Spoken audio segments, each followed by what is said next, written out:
आई भैया, हम सोनू सिंह तमाम भोजपुरिया भैया लोग के हाथ जोड़ के नमस्कार प्रणाम कर रहा बनी।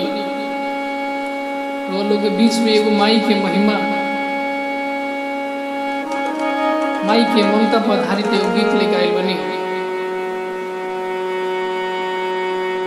इनमें कोनो प्रकार के त्रुटि होखे तो अपना घर के छोट लड़का समझ के माफ कर लोगे। आई सुनल जाओ।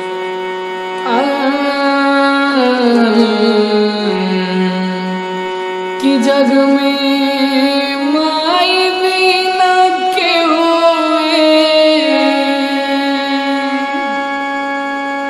कि जग में माई बिना केहू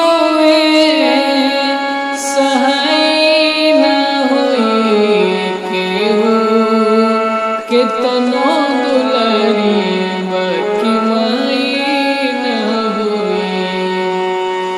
जग में माई बिना केहू जग में माई बिना केहू सहाय न होई केहू केतनो दुलारी बाकी माई न होई।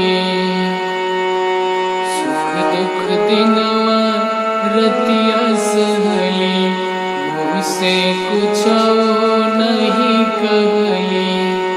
सुख दुख दिनवा रतिया सहली मुँह से कुछ नहीं कहली।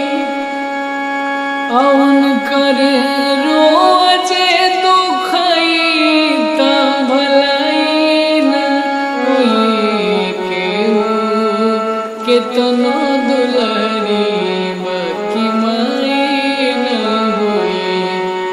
जग में माई बिना केहू जग में माई